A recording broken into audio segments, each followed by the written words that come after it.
No outono de 1945, um descobrimento casual perto de Nag Hammadi, no Alto Egito, por um camponês chamado Muhammad Ali al-Saman, reescreveria tudo o que sabíamos sobre as diversas correntes de pensamento no cristianismo primitivo,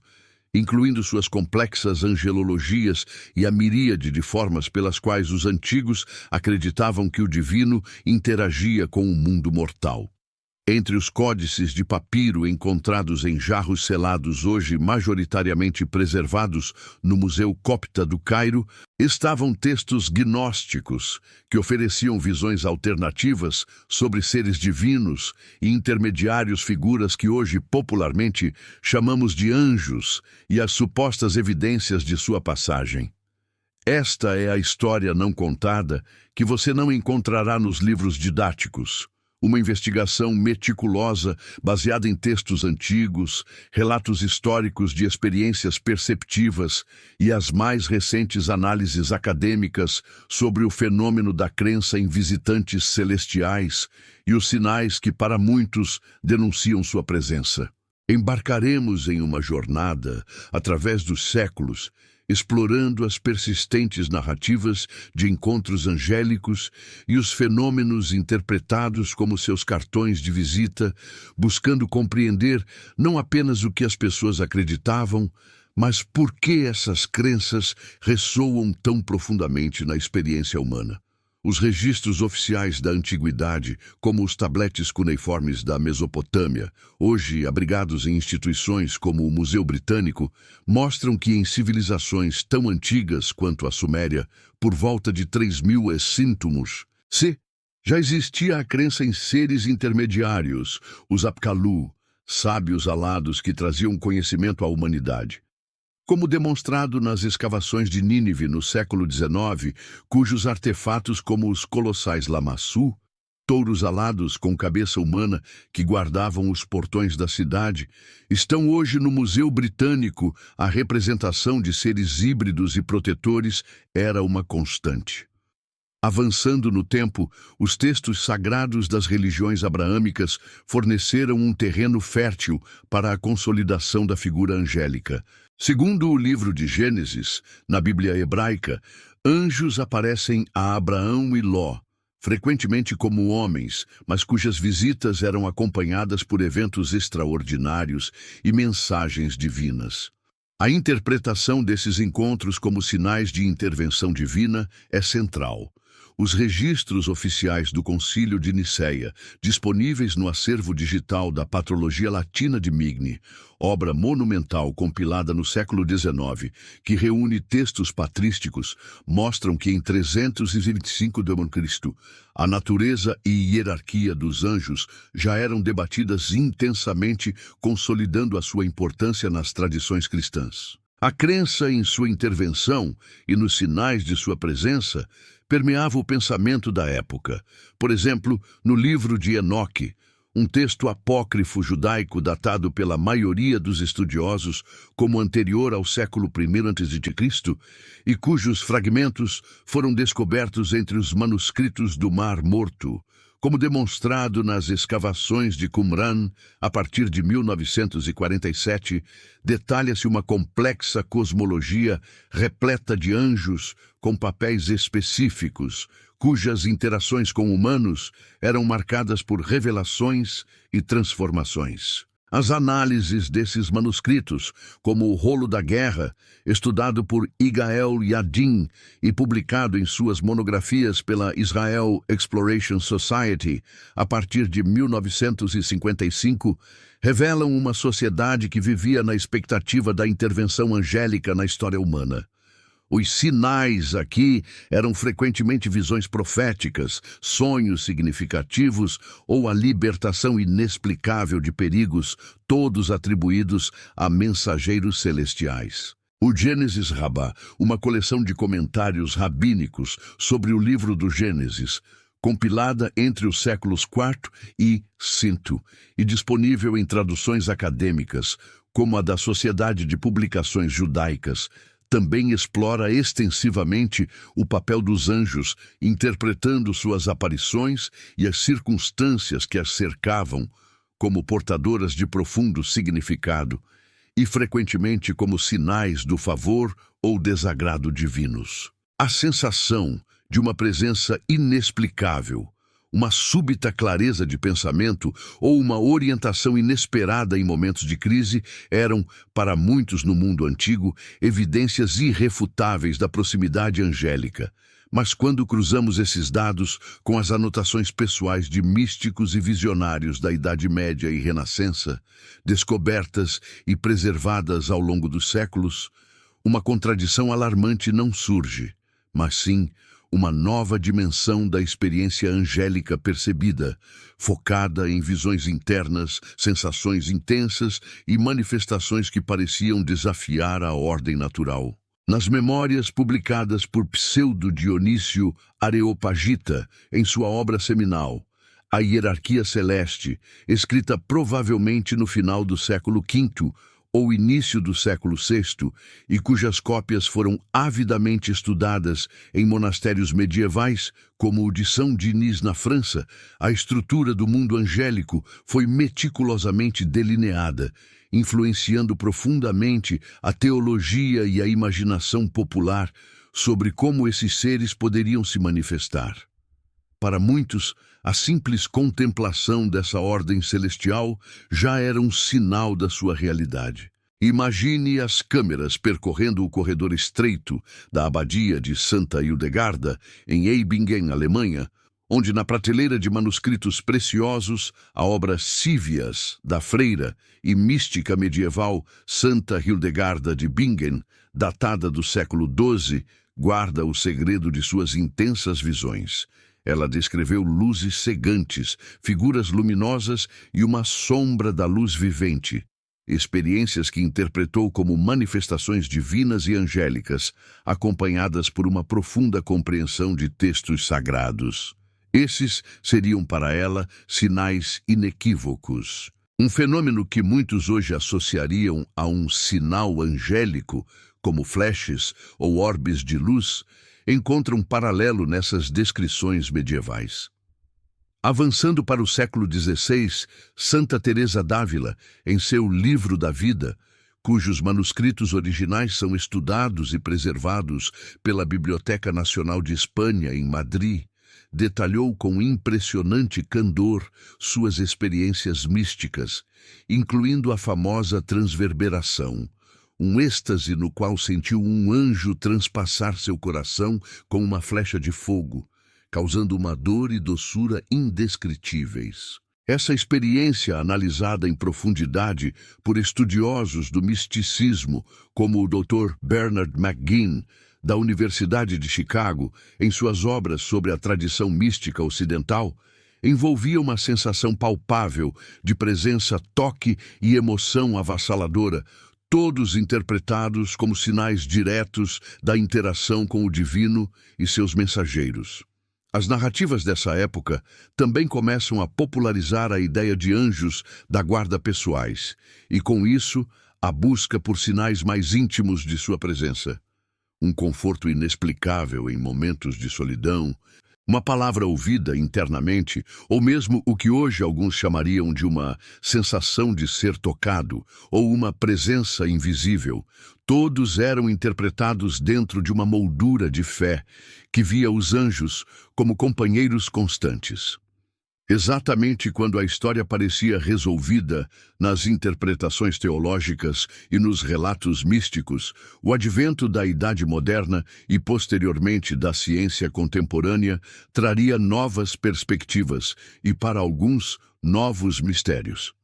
A equipe do Dr. Michael Persinger, da Universidade Laurentian, em Sudbury, Canadá, publicou nas décadas de 1980 e 1990, em periódicos científicos como Perceptual and Motor Skills e Neuroscience and Biobehavioral Reviews, estudos revolucionários usando estimulação magnética transcraniana, EMT, em regiões específicas do cérebro, como os lobos temporais. O que ninguém esperava era que o exame com essa tecnologia em voluntários revelaria a possibilidade de induzir experimentalmente uma sensação de presença. A forte impressão de que outra entidade, muitas vezes descrita como espiritual ou etérea, estava presente na sala. Esses estudos comprovaram que certas experiências, que poderiam ser interpretadas por alguns como um sinal de visitação angélica, o sentir uma presença, podem ter correlatos neurais passíveis de serem investigados. Esta descoberta não nega a experiência subjetiva, mas oferece um caminho para entender seus mecanismos cerebrais. Segundo o relatório de 2018 do Pew Research Center sobre crenças em seres sobrenaturais, uma porcentagem significativa da população em diversos países, incluindo o Brasil e os Estados Unidos, ainda afirma acreditar firmemente em anjos e em sua capacidade de interagir com o mundo humano. Essa persistência da crença em um mundo cada vez mais secularizado é, em si, um fenômeno digno de nota. O psiquiatra suíço Carl Gustav Jung, em suas obras completas, publicadas e continuamente analisadas pela Princeton University Press, explorou o conceito de arquétipos do inconsciente coletivo, onde figuras angélicas poderiam ser vistas como manifestações simbólicas do self, da totalidade psíquica, ou de intermediários entre o consciente e o inconsciente profundo. Para Jung, a aparição de tais figuras em sonhos ou visões, outro sinal frequentemente reportado, seria psicologicamente significativa, independentemente de sua origem externa. Pesquisas sobre a paralisia do sono, como as sumarizadas pelo Dr. Alan Cheney e seus colegas da Universidade de Waterloo, Canadá, em publicações como o Journal of Sleep Research e o livro The Terror That Comes in the Night, demonstram que as alucinações hipnagógicas, ao adormecer, e hipnopômpicas, ao despertar, são comuns durante episódios de paralisia. Essas alucinações podem ser multissensoriais, envolvendo visões de figuras luminosas ou sombrias, sensações de toque ou pressão no peito e a já mencionada sensação de presença. Tais experiências, embora aterrorizantes para alguns, podem ser interpretadas por outros dependendo de seu contexto cultural e crenças pessoais, como encontros espirituais ou angélicos, fornecendo uma explicação naturalista para alguns relatos de visitações noturnas ou a sensação de ser tocado. Outro fenômeno que as pessoas por vezes associam a sinais espirituais são os odores inexplicáveis, como perfumes doces. O fenômeno da fantosmia ou alucinação olfativa, onde odores frequentemente desagradáveis, mas por vezes neutros ou até agradáveis, são percebidos sem uma fonte externa real, é um sintoma documentado na literatura neurológica como no Manual Merck de Diagnóstico e Tratamento. Embora muitas vezes associado a condições médicas específicas, não é inconcebível que experiências olfativas, breves e inexplicáveis, possam ser interpretadas por indivíduos predispostos como um sinal de natureza transcendental. Da mesma forma, estudos sobre experiências de quase-morte, EQMs, compilados por pesquisadores pioneiros como o Dr. Raymond Moody e mais recentemente pelo Dr. Bruce Grayson, da Divisão de Estudos da Percepção da Universidade da Virgínia, e publicados em revistas médicas como The Lancet ou o Journal of Near-Death Studies, frequentemente documentam relatos de encontros com seres de luz ou a sensação avassaladora de paz e amor incondicional na presença dessas entidades. Para muitos que vivenciam EQMs, esses seres de luz são interpretados como anjos, e a experiência como um sinal profundo da sobrevivência da consciência e da existência de um reino espiritual. Quanto a sinais mais tangíveis e popularizados na cultura contemporânea, como o aparecimento de penas em locais inusitados ou o encontrar de moedas, centavos do céu, a ciência convencional tende a abordá-los com ceticismo, apontando para fenômenos como a apofenia, a tendência humana de perceber padrões significativos em dados aleatórios, ou o viés de confirmação, onde se busca ativamente e se interpreta seletivamente informações que confirmem crenças pré-existentes.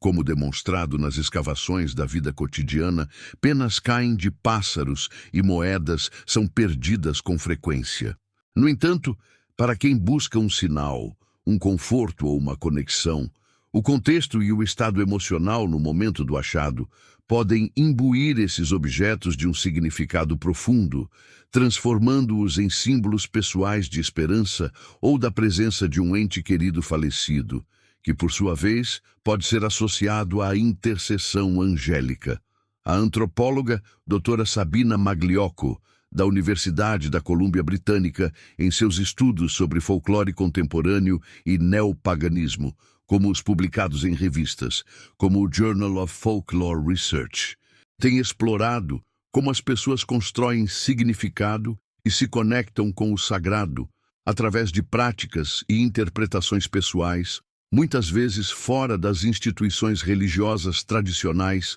onde a busca e interpretação de sinais desempenham um papel vital. Diante das evidências incontestáveis, desde os antigos textos cuneiformes da Mesopotâmia, que descrevem os Apkallu, seres sábios e alados, cujos relevos majestosos podem ser contemplados em museus como o Louvre, em Paris, até os últimos artigos na revista Journal for the Scientific Study of Religion, que analisam a prevalência e a natureza das experiências místicas na sociedade contemporânea, fica claro que a crença em anjos e a interpretação de certos fenômenos como suas visitas guardam lições cruciais para nosso presente. A história dessa crença não é linear, mas um mosaico complexo de teologia, experiência pessoal, interpretação cultural e, mais recentemente, investigação científica sobre os correlatos de tais experiências. Desde os relatos de Daniel na Cova dos Leões, atribuindo sua salvação à intervenção angélica, conforme narrado no livro de Daniel, um texto cuja datação é debatida por estudiosos, mas cujas cópias foram encontradas entre os manuscritos do Mar Morto, até as modernas pesquisas sobre o efeito placebo e a capacidade da mente de influenciar a cura, percebemos um fio condutor: a busca humana por proteção, orientação e significado. Os sinais, sejam eles visões de luz descritas por Hildegarda de Bingen, cujos detalhes podem ser examinados nos facsímiles de suas obras mantidos pela Biblioteca Estadual de Berlim. A sensação de presença, investigada pelo Dr. Persinger em seu laboratório na Universidade Laurentian, ou o conforto encontrado em uma pena descoberta casualmente, analisado por folcloristas que estudam a cultura material da crença, todos apontam para uma necessidade fundamental. E talvez a maior lição seja a extraordinária capacidade da mente humana em construir significado, buscar consolo e interpretar o desconhecido através de narrativas culturais e espirituais profundamente enraizadas, revelando mais sobre nossa própria psique, nossos anseios coletivos e a complexa interação entre cérebro, cultura e a experiência subjetiva da realidade do que sobre a natureza definitiva de mensageiros celestiais. A investigação continua, não para provar ou refutar a existência dos anjos em si, mas para entender o que a duradoura crença neles e nos seus sinais nos diz sobre nós mesmos. Se você gostou deste conteúdo, não se esqueça de deixar seu like, se inscrever no nosso canal e ativar o sininho para não perder nenhuma novidade.